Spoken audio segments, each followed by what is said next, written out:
Well, hello, good morning, and welcome to Camilla and I. And I'm so excited to bring you this episode of Camilla and I because today we're proving that you don't have to go far, you don't have to go on safari to get excellent photos of wildlife in your own backyard. So, forget spending £10,000 on safari.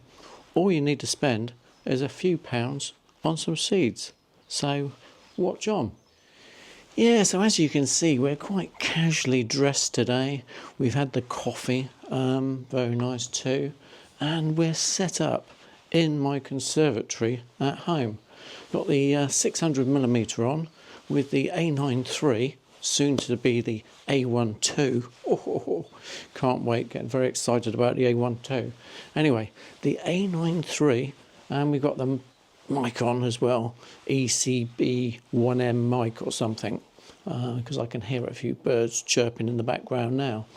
And today we're after a bird, but it's quite a special bird, beautiful bird.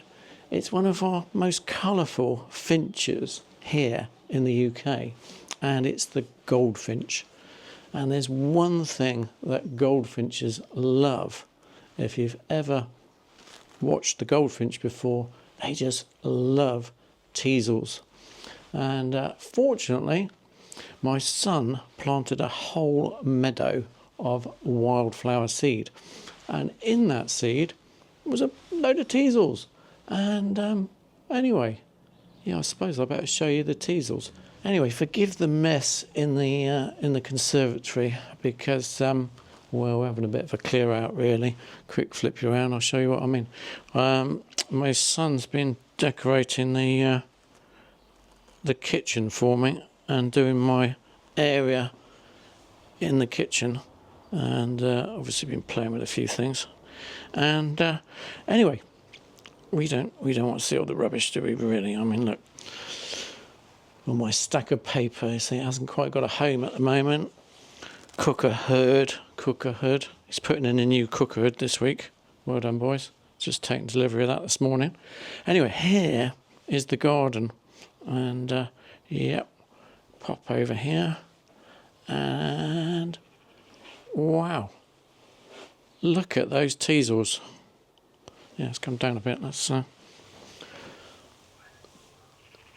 Look at those teasels. Absolutely magnificent job. Now, some people will be growing nice flowers, this, that and the other. But no, my son grows wildflowers and vegetables. So, some very nice vegetables. We had some lovely French beans this year, for example. And we still got some shard out there now, I can see. Anyway, enough of that. Here, I've just set up in front of the door, just to obscure me from the goldfinch, this screen here, just a reflector screen that I use for other photography. And there are the teasels. Look at that. Absolutely magnificent. So, you get the lay of the land. It's marvellous. Teasels abound.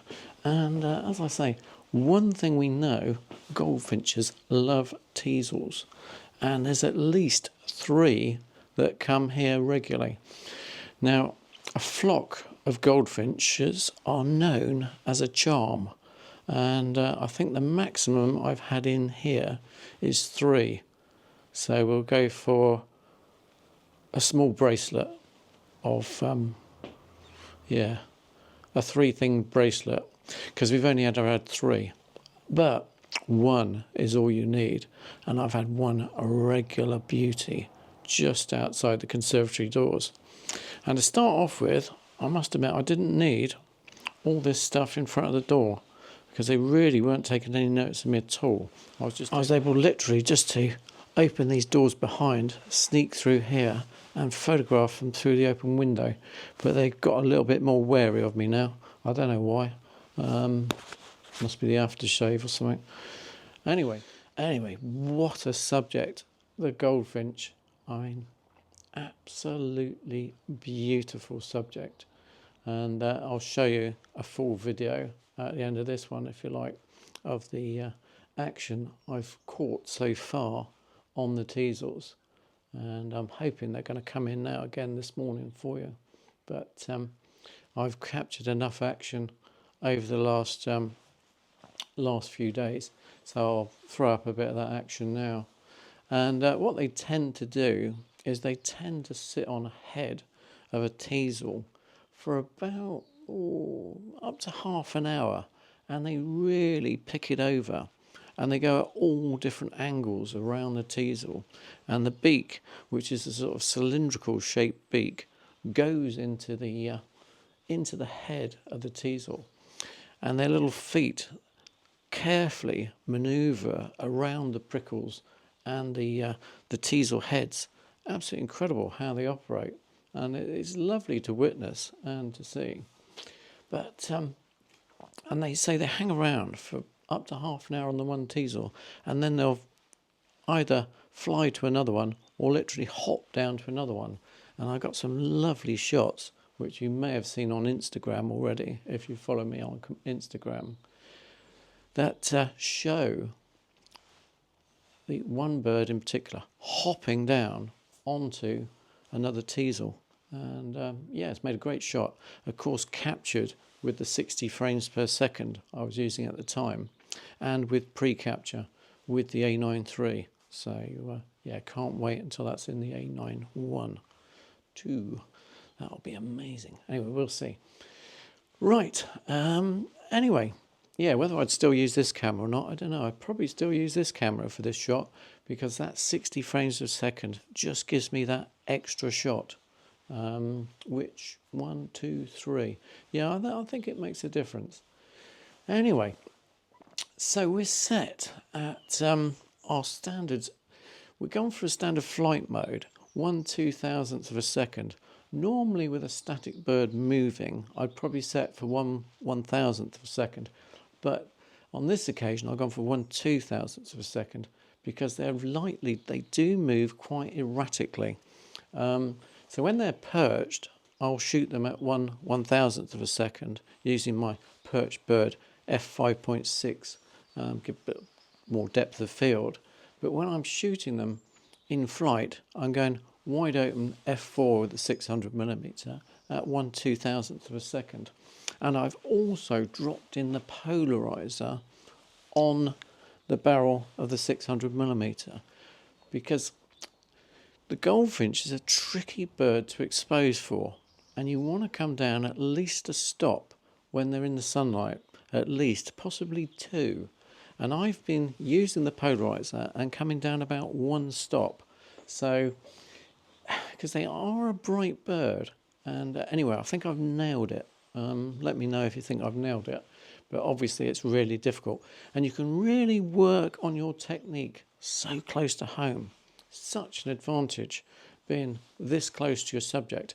And I am literally set up, I think my first teasel is 7 meters from the 600mm, and as my minimum focus distance is 5.4 meters, this is really stretching the capabilities of this camera. So I could go at least another 1.5 meters, probably closer to the subject, if one posed on a teasel immediately in front of the conservatory doors. Right, so you get the score. Yeah, tremendous subject, and so lucky to have them so close to home. Thanks, Troy, for setting up the teasels. And he certainly managed to get some very close to the conservatory. Yeah, so if you like this sort of photography, local accessible wildlife photography, don't forget to subscribe and like this video, please, on Camilla and I. Just because we do local accessible wildlife photography doesn't make it any less important. If you are going on that trip of a lifetime, it would be stupid to ignore your local accessible wildlife, because obviously you want to get up to speed before you go on that African safari or that trip to the Antarctic. You wouldn't just want to go not knowing how to use your camera. So yeah, follow on for local accessible wildlife photography. And we've also noticed that about 60% of the people who watch Camilla and I don't subscribe. So poor Camilla, hurts her feelings. If you can, please subscribe. And obviously helps spreads the word as well. So yeah, comment, whatever, just creates a bit of interaction, and the algorithm likes it, and we'll get Camilla out there to more people. We have got about 3,000 subscribers now, so we're more than happy. But obviously, the more people to the party, the further the message gets spread. And yeah, we don't want to operate in an echo chamber. We do want to get the information out to everyone. So yeah. Anyway, little advert. Camilla and I. And we're also using manual focus. And the reason we're using manual focus is the birds tend to sit on the one teasel all the time and then only move off slightly one way or the other. So we can predict exactly the position and the depth of field of the bird as well. So we can manually expose. Obviously, we're manual setting the camera 1/2000th of a second. We're manual setting the f-stop, and we can also manual stop the ISO. So in this case, normally we're at ISO 250 to 800. It depends on the conditions on the day, but we can actually select the ISO we want as well. So at meters away, it's just a waiting game to see when those goldfinch come in. And as I mentioned earlier, they sit around for about 20 minutes on a teasel before they'll move off to a next one. They give it a real good pecking over. And this is the only problem. You do have to wait on tender hooks with your finger pressed on the camera button, ready for that pre-release, that pre-capture. And you must remember to press the button with pre-capture when the bird moves. Don't think, oh, I've missed it, because no, you've just got to press the button, and with the A9 III you retrieve the half second of action before you press the shutter button. Absolutely superb. Can't wait for it until it's 50 megapixels on the A1 II. But we don't need the A1 II when it's like this, and we're so close to the subject, no problem at all. Right, anyway, I'll show you the results at the end of this video, and I think you'll accept that they're as good as any African safari photos in some respects. Well, the quality of the photo is as good as any African safari, and all we've paid is literally a few pounds for a few seeds. So yeah, no need to jet off to Botswana, Jonathan. Yeah, no need to get off there.